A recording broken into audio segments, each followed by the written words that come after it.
Can you imagine a city so steeped in sin that it drew the wrath of heaven itself? Step into the world of Sodom and Gomorrah, where wealth masked a darkness that echoed in every alley, a place where depravity was embraced and wickedness ruled the day. These cities, infamous for their lust, adultery, and perversion, became a byword for divine judgment, their story etched in fire and ash. Join us as we unravel the truth behind their fall, exploring a tale of moral collapse, desperate choices, and a reckoning that changed the course of history. Are you ready to peer into the heart of these doomed cities and discover what led to their fiery end? Stay with us until the finish, and you'll uncover hidden truths about Sodom and Gomorrah that will reshape how you see this ancient saga. By the end, you'll gain a fresh perspective on temptation, justice, and the power of redemption that still speaks to us today. If you're eager to dive into this gripping journey, smash that like button, subscribe to our channel, and let's venture into the shadows of Sodom together. You won't believe what's waiting to be revealed. Enter the gates of Sodom around 1900 BCE, and you'd be swept into a whirlwind of wealth and ambition. The city's markets were a vibrant tapestry of commerce, where merchants' voices rose in a cacophony, hawking treasures from every corner of the ancient world. Stalls overflowed with bolts of Phoenician linen dyed in royal purple, jars of myrrh and saffron from Arabia, and gleaming bronze ingots traded from distant mines. The air was thick with the scent of spices and the clamor of bartering, as caravans arrived daily, their camels groaning under loads of gold, ivory, and rare woods. Sodom wasn't just a city, it was a commercial empire, its strategic position on trade routes linking Mesopotamia to Egypt, making it a magnet for wealth and influence. The streets, lined with two-story homes of sun-baked brick, buzzed with the energy of a society drunk on prosperity. This wealth shaped a rigid social hierarchy that defined Sodom's identity.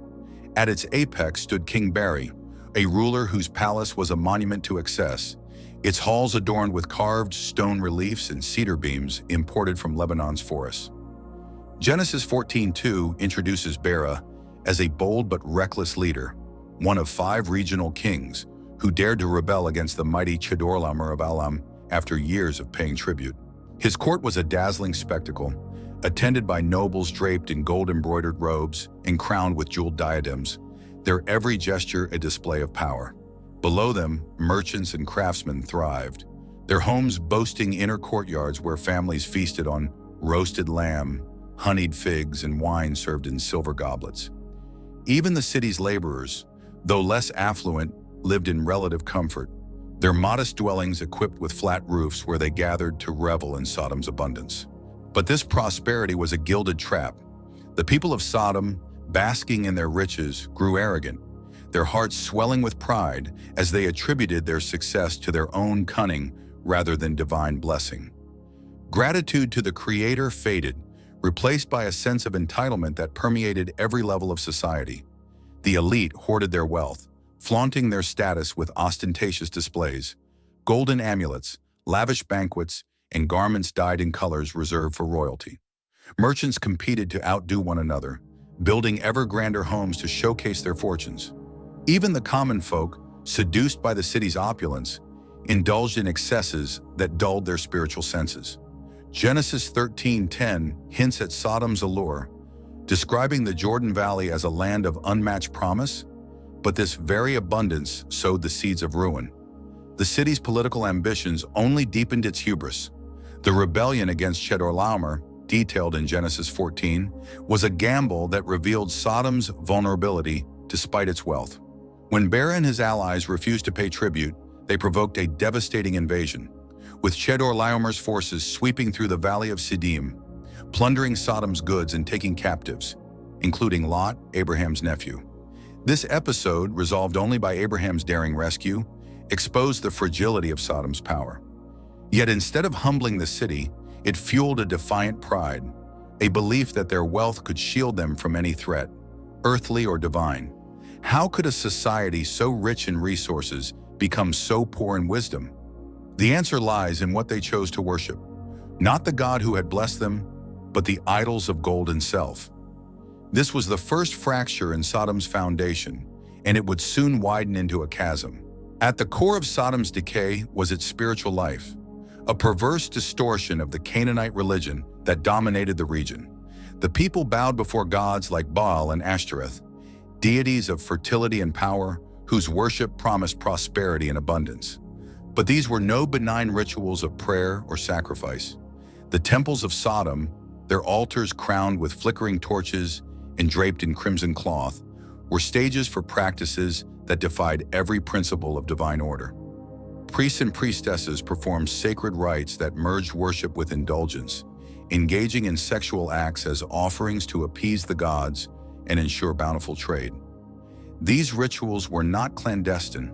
They were public spectacles, drawing crowds who saw no shame in celebrating lust as a form of devotion. Adultery, too, was sanctified in these sacred spaces.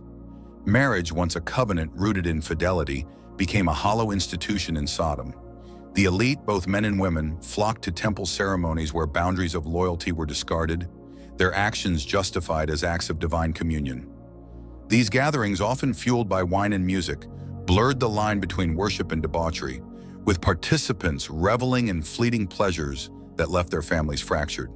The pursuit of carnal desire became a religion in itself, with temples serving as altars to human appetite. Genesis 13:13 offers a stark judgment. The Sodomites were wicked, great sinners against the Lord, their sins not merely personal but woven into the city's cultural fabric. This spiritual rot was no anomaly. It was part of a broader Canaanite tradition, as archaeological evidence from sites like Ugarit reveals.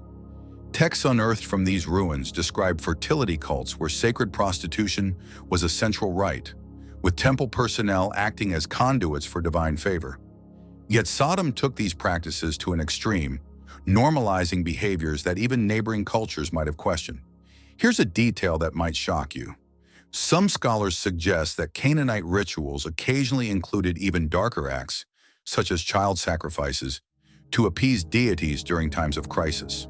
While the biblical account doesn't explicitly confirm this in Sodom, the city's moral descent hints at a society capable of such extremes. Imagine a place where the sacred and the profane were indistinguishable, where sin was cloaked in the guise of piety. This religious perversion stood in stark contrast to the monotheistic faith of Abraham, who worshipped a single God demanding righteousness and justice. While Abraham pitched his tents in the hills of Canaan, offering sacrifices of gratitude, Sodom's altars burned with offerings of lust and betrayal. The spiritual chasm between them was vast, a divide that would soon draw divine scrutiny. Could a city so steeped in idolatry and indulgence ever find its way back to righteousness? The answer was growing clearer as the cries of Sodom's victims reached the heavens, signaling a reckoning that could no longer be delayed. If Sodom's religion was corrupt, its social values were a grotesque mockery of human decency. In the ancient Middle East, hospitality was a sacred duty, a cornerstone of civilization that reflected a community's reverence for human dignity and divine order. Travelers, weary and vulnerable, relied on strangers for food, shelter, and protection, and this code of kindness bound societies together. But in Sodom, this virtue was not just neglected, it was deliberately defiled. Visitors entering the city faced suspicion, scorn, or outright hostility, their presence seen as an inconvenience rather than an opportunity for generosity. The poor, who should have been lifted up, were instead trampled, their pleas for help drowned out by the revelry of the elite. The prophet Ezekiel lays bare this failure in Ezekiel 16:49-50, declaring, "This was the guilt of your sister Sodom. She and her daughters had pride, excess of food, and prosperous ease, but did not aid the poor and needy. They were haughty and did abominable things before me." Pride was the poison that hardened Sodom's heart, turning its abundance into a curse. The wealthy elite, draped in finery and dining on delicacies, turned a blind eye to the beggars at their gates, their suffering dismissed as a stain on the city's grandeur. This wasn't mere oversight. It was a deliberate choice to prioritize self over others, to worship wealth over compassion. Sodom's perversion extended beyond indifference to active cruelty. The biblical account suggests a culture where violence and domination were intertwined with lust, where the powerful preyed on the weak for sport. Later Jewish traditions, though non-canonical, paint a chilling picture of Sodom's inhumanity. Beggars were mocked, strangers were punished for seeking aid, and the city's laws rewarded selfishness over charity. One tale speaks of a custom where the needy were given marked coins only to be refused food and left to starve, a cruel game that delighted the city's elite. Whether these stories are historical or symbolic, they underscore a society that had inverted morality, celebrating sin and scorning righteousness. This moral collapse was perpetuated by Sodom's social dynamics. The elite set the tone, their lavish lifestyles and disregard for the vulnerable, normalizing a culture of selfishness. Merchants and craftsmen, eager to climb the social ladder, emulated their excesses, while the common folk, seduced by the city's wealth, turned away from the values of their ancestors. The result was a society where power and pleasure reigned supreme, and the cries of the oppressed went unheard. How could a city so advanced in commerce and culture sink to such depths? The answer lies in a truth as old as time. When pride replaces humility and desire overshadows duty, even the greatest society becomes a monument to its own destruction. As torches lit the streets of Sodom, the city glowed with the illusion of invincibility. Its markets brimmed with wealth, its temples pulsed with fervor, and its people reveled in a freedom unbound by conscience. But beneath this glittering facade, a moral cancer was spreading, fed by lust, adultery, and perversion. The Sodomites had everything the world could offer: gold, power, pleasure. Yet they chose to forsake the God who had granted their blessings. Their altars glorified indulgence, their society mocked virtue, and their hearts turned away from compassion. This was not just a city in decline. It was a civilization teetering on the edge of divine judgment. So here's the question that burns at the heart of this story. Could anyone remain untouched by such darkness? Could a single soul cling to righteousness in a place where sin was celebrated and virtue was scorned? As we turn to the story of Lot, a man who dared to dwell in Sodom's shadow, the stakes grow higher. His choices, his struggles, and his fate will reveal the true cost of living among the wicked, and whether hope can endure in a city forsaken by God. Stay with us, because what comes next will unveil a truth you never expected, a secret hidden in the ashes of Sodom's fall. In the shadow of Sodom's towering walls, a man named Lot stood at a crossroads that would define his life. Years before the city's fiery end, around 1900 BCE, Lot faced a choice that seemed simple but carried profound consequences. As the nephew of the patriarch Abraham, he had grown up under the influence of a faith rooted in devotion to one God, a faith that prized righteousness and hospitality. But when tensions arose between his herdsmen and Abraham's overshared grazing lands, Abraham offered Lot a way to keep the peace. "If you go to the left, I'll go to the right," he said, granting Lot first pick of the land, Genesis 13:9. Lot's eyes turned toward the Jordan Valley, where Sodom gleamed like a jewel of prosperity. Its markets promised wealth, its homes offered comfort, and its bustling streets beckoned with opportunity. With a heart full of ambition, Lot chose the plain and set out toward Sodom, unaware of the spiritual peril awaiting him. At first, Lot kept his distance, pitching his tents on the city's outskirts like a nomad wary of urban excess. His encampment, surrounded by flocks and servants, was a haven of simplicity, a place where he could maintain the values learned from Abraham. But Sodom's allure was relentless. The convenience of city life, access to markets, protection within its walls, and the chance to build a legacy drew him closer. Over time, Lot traded his tents for a house inside Sodom, its brick walls and tiled courtyard a far cry from the open plains. This move wasn't just physical, it marked a gradual entanglement with a society whose values clashed with his own. Genesis 13:12 notes that Lot pitched his tents toward Sodom, a subtle hint of his growing fascination with the city's promise. Yet Lot's heart was not fully at ease. Beneath his decision lay a flicker of unease, a whisper of doubt about the path he'd chosen. He had seen Sodom's wealth, but had he glimpsed its darkness? The city's feasts, its brazen displays of indulgence, and its disregard for the vulnerable stood in stark contrast to Abraham's open-handed generosity. Lot likely hoped he could carve out a space for righteousness, perhaps even influence Sodom for the better. But the weight of that ambition was heavier than he imagined. Here's a question to ponder. What drives a man to choose comfort over conviction, to trade the familiar for the seductive unknown? Lot's story suggests an answer, one that reveals the subtle power of temptation to draw even the faithful into compromise. His journey into Sodom was just beginning, and the challenges ahead would test the very core of his soul. Living in Sodom was like walking a tightrope over a moral abyss. Lot, described in 2 Peter 2:7 as a righteous man, found himself tormented by the city's pervasive wickedness. Each day brought fresh assaults on his conscience.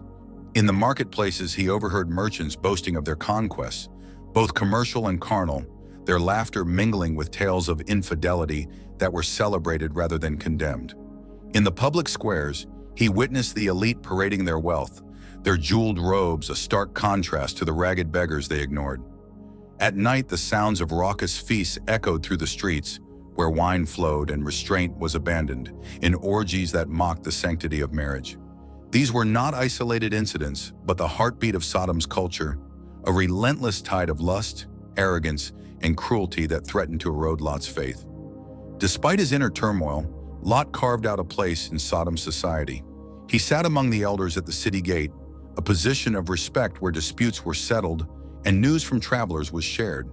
This role, noted in Genesis 19:1, suggests Lot was no mere bystander. He was a man of influence, valued for his judgment, yet never fully embraced. The Sodomites saw him as an outsider, a sojourner whose refusal to partake in their excesses marked him as different. They tolerated his presence but mocked his principles, their whispers branding him a prude or a fool. Lot's attempts to bridge this divide were futile. He might have spoken out against the city's injustices, against the merchants who cheated the poor, the nobles who flaunted their affairs, or the crowds who jeered at strangers. But his words fell on deaf ears. Sodom was too far gone, its people too enamored with their own desires to heed a call to repentance. The emotional toll was crushing. Imagine Lot returning home each night, his heart heavy with the weight of what he'd seen and heard. His house, once a refuge, now stood as a fragile outpost of faith in a city that despised it. His wife, a native of Sodom, may have urged him to adapt, to embrace the city's ways for the sake of their daughter's future.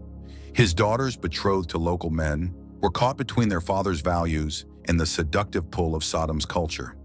Lot's soul, as 2 Peter 2:8 describes, was tormented day after day by their lawless deeds. Yet he stayed. Why? Perhaps he clung to hope that he could make a difference. Or perhaps the comforts of Sodom, its security, its status, had woven their own subtle chains. Here's a twist that might surprise you. Lot's presence at the city gate suggests he may have tried to reform Sodom from within, advocating for justice in a place that scorned it. But could one man's righteousness withstand a society bent on self-destruction? The answer was about to unfold in a night of terror. As twilight fell over Sodom, Lot sat at the city gate, his eyes scanning the dusty road for travelers. The air was thick with the day's heat, and the guards were preparing to bar the heavy wooden doors for the night. Then, 2 strangers appeared, their bearing calm yet commanding, their faces unfamiliar in a city wary of outsiders. Lot rose to greet them, his heart stirred by the hospitality he'd learned from Abraham. "My lord," he said, bowing low, "please come to your servant's house, spend the night and wash your feet. Then you may rise early and go on your way." Genesis 19:2. The strangers hesitated, insisting they would sleep in the street, but Lot knew the dangers that lurked after dark. Sodom's streets were no place for the vulnerable. Tales of assault and humiliation were whispered among the city's residents. With urgent pleas, he convinced them to follow him home, where he prepared a meal of unleavened bread and wine, a humble offering in a city of excess. But peace was short-lived. Word of the stranger's arrival spread like wildfire, and before the meal could finish, a commotion erupted outside. A mob gathered, their voices rising in a chilling chorus. Genesis 19:4-5 paints a harrowing picture. The men of Sodom, both young and old, all the people to the last man, surrounded the house. They called to Lot, "Where are the men who came to you tonight? Bring them out to us, that we may know them." The biblical euphemism "know" reveals their intent, a sexual assault that violated every law of hospitality and human dignity. This was no rogue group. It was a cross-section of Sodom's society, from youths to elders, united in depravity. The scene is a gut punch, a revelation of how far the city had fallen. Lot's heart must have pounded as he faced the crowd, his guests under his protection, his duty clear, but his options dwindling. In a moment of desperate panic, Lot stepped outside, shutting the door behind him. "I beg you, my brothers, do not act so wickedly," he pleaded, Genesis 19:7. His words, trembling with fear and conviction, were a futile attempt to appeal to a shred of decency.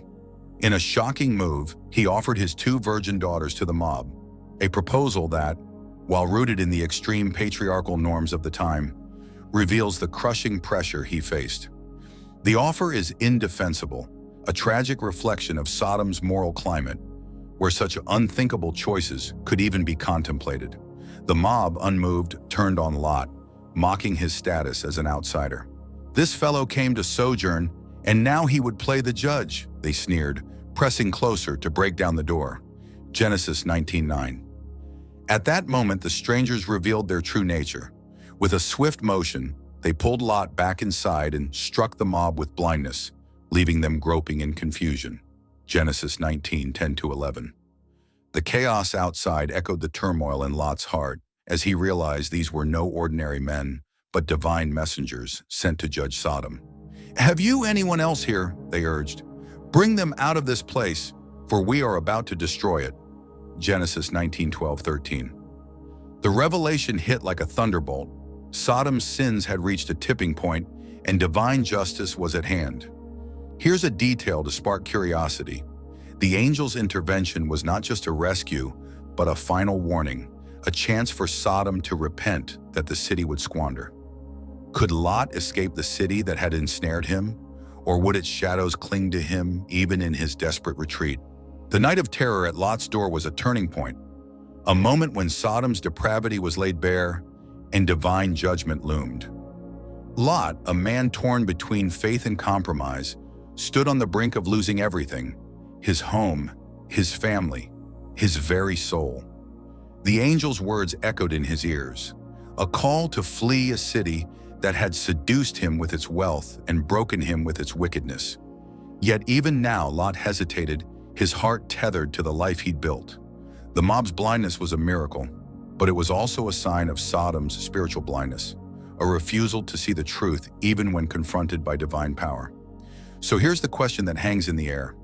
Could Lot break free from Sodom's grasp before the fire of heaven consumed it all? Would he find the strength to leave behind a city that had shaped his family, his dreams, and his fears? As the dawn approached, the stakes grew higher, and the fate of Lot and his loved ones hung in the balance. Stay with us, because the next chapter of this story holds a twist that will leave you questioning everything you thought you knew about survival, sacrifice, and the cost of looking back. As the first rays of dawn pierced the horizon, Sodom stood on the precipice of its final hour. The city, once a beacon of wealth and power, was about to face a reckoning unlike any in history. The divine messengers, having revealed their purpose to Lot, prepared to unleash God's judgment. Then, in a moment that shook the foundations of the earth, the heavens erupted. Genesis 19:24-25 records the cataclysm. The Lord rained on Sodom and Gomorrah sulfur and fire from the Lord out of heaven, and he overthrew those cities and all the valley and all the inhabitants of the cities. The sky turned to flame, a torrent of burning sulfur cascading down, consuming Sodom, Gomorrah, and their sister cities, Admah and Zeboim, in a blaze of divine wrath. Palaces crumbled, markets dissolved into ash, and the screams of the unrepentant were silenced in an instant. This was no mere disaster. It was a deliberate act of divine justice, a response to a society that had drowned in lust, adultery, and perversion. The theological weight of this moment is profound. Sodom's destruction was not arbitrary. It was the culmination of a moral failure so egregious that it could no longer be ignored. The outcry against Sodom and Gomorrah, Genesis 18:20, had reached God's ears, a collective lament from the oppressed, the violated, and the forsaken. The city's sins, its pride, its cruelty, its celebration of depravity, had crossed a divine threshold. Deuteronomy 29:23 underscores the totality of the devastation, describing the land as burned out with brimstone and salt, nothing sown and nothing growing, where no plant can sprout. This was a judgment that left no trace of Sodom's former glory, a warning etched into the earth itself. Here's a detail that might intrigue you. Archaeological evidence from the Dead Sea region, particularly sites like Bab edh-Dhra and Numeira, suggests a catastrophic event around 2000 BCE that aligns with the biblical timeline. Excavations have uncovered layers of ash, collapsed structures, and signs of intense heat, hinting at a fiery destruction possibly triggered by an earthquake releasing flammable bitumen deposits. While scholars debate whether these sites are Sodom and Gomorrah, the findings lend a haunting plausibility to the biblical account. Imagine the terror of that day as the ground shook and the heavens roared, erasing a civilization in moments. Yet this was more than a physical end. It was a spiritual verdict, a declaration that no society, no matter how prosperous, can defy God's order without consequence. Amid the chaos, Lot and his family fled, their footsteps pounding against the earth as the angel's warning echoed in their ears. Escape for your life. Do not look back or stop anywhere in the valley. Escape to the hills, lest you be swept away. Genesis 19:17. Lot, his wife, and their 2 daughters stumbled toward Zoar, a small city spared at Lot's pleading. His heart was a storm of fear and grief, torn between the life he was leaving and the uncertain future ahead. The angels had seized them by the hands, dragging them from Sodom when Lot hesitated. Genesis 19:16. A testament to God's mercy even in the face of human weakness. But as they reached Zoar's gates, a tragic choice unraveled their fragile hope. Lot's wife, unable to resist the pull of the city that had been her home, turned back. In that fleeting moment, she became a pillar of salt. Genesis 19:26. A silent monument to the danger of clinging to what God has condemned. This act of looking back was more than curiosity. It was a heart divided, a longing for the comforts and sins of Sodom. Lot's wife, raised in the city's culture, had likely embraced its values, her identity shaped by its feasts, its status, its freedoms. Her daughter's betrothals to sodomite men tied her to the city's future, and leaving it meant abandoning dreams of security and prestige. The biblical text is silent on her thoughts, but her fate speaks volumes. It's a stark lesson. To escape judgment, one must fully release the past, no matter how seductive. The emotional weight of her loss must have crushed Lot, who now faced the reality of survival without his partner, his home, or his wealth. Lot's journey didn't end in Zoar.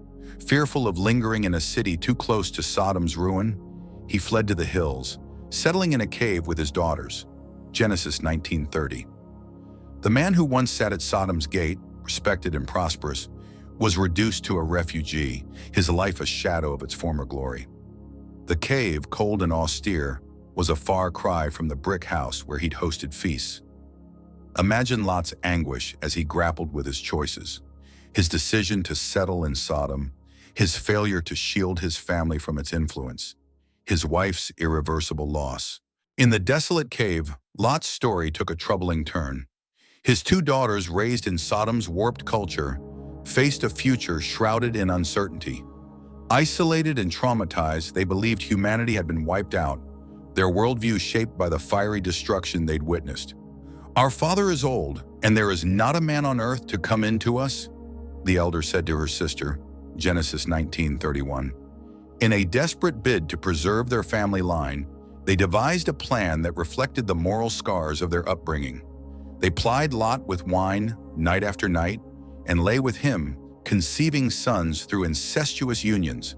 Genesis 19:32-35.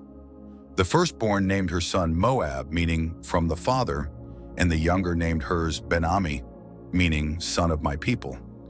These sons became the ancestors of the Moabites and Ammonites, nations that would shape Israel's history for centuries. This episode is jarring, a testament to Sodom's lingering influence. The daughter's actions, though driven by a desire for survival, violated God's laws on family relationships. a stark reminder that physical escape from Sodom didn't erase its moral imprint. Lot, dulled by wine and grief, was unaware of their deeds, his passivity a tragic echo of his compromises in Sodom. Yet even here, God's mercy shines through. From Moab's line came Ruth, a woman of faith whose loyalty to Naomi led to her place in the lineage of King David and ultimately Jesus Christ. This twist is a profound surprise. From the ashes of sin, God wove a thread of redemption, proving that no story is beyond his grace. The Moabites and Ammonites, however, were complex legacies. As neighbors to Israel, they were sometimes allies, sometimes adversaries. Deuteronomy 2:9 and 2:19 show God's protection over their lands, yet their idolatry and conflicts with Israel, as seen in Judges 3:12-14, mark them as challenges to God's people.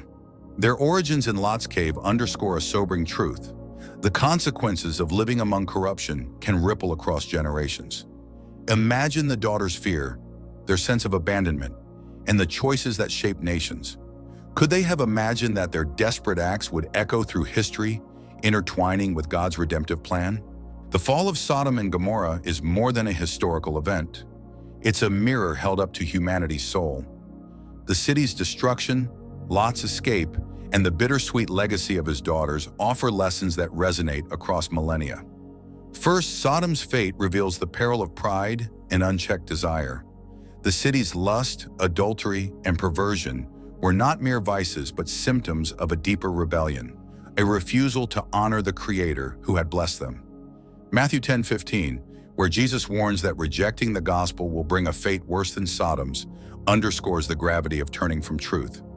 Second, the story highlights the sacredness of hospitality and compassion. Sodom's cruelty to the vulnerable, its scorn for strangers, its neglect of the poor, stands in stark contrast to Abraham's open tent, a model of righteousness that pleased God. Third, Lot's journey teaches the danger of compromise. His choice to dwell in Sodom, driven by ambition, exposed his family to a culture that warped their values, leading to tragic consequences. Yet his rescue, as affirmed in 2 Peter 2:9, the Lord knows how to rescue the godly from trials, offers hope that God preserves those who cling to faith, however imperfectly. Fourth, the story of Lot's wife warns against looking back, a metaphor for clinging to sin when God calls us forward. Her transformation into salt is a poignant reminder that freedom requires total surrender. Finally, the rise of Moab and Ammon from such broken beginnings shows God's ability to redeem even the darkest stories, weaving grace into the tapestry of human failure. These lessons speak to us today. Are we like Sodom, chasing wealth and pleasure at the cost of compassion? Are we like Lot, compromising our values for comfort, unaware of the consequences? The story challenges us to examine our choices, to extend kindness to the stranger, and to trust God's mercy even when judgment looms. Here's a thought to carry with you. Sodom's ashes are a warning, but Lot's survival is a promise. The God who judged Sodom is the same God who saves, offering a path to redemption for all who turn to him. As we reflect on this story, let's ask ourselves, what legacy will we leave, and what will it take to choose the path of righteousness in a world that often mirrors Sodom's allure? The ashes of Sodom and Gomorrah stand as a timeless warning, a testament to the consequences of pride, lust, and betrayal, but also a beacon of hope, revealing a God who judges yet longs to redeem.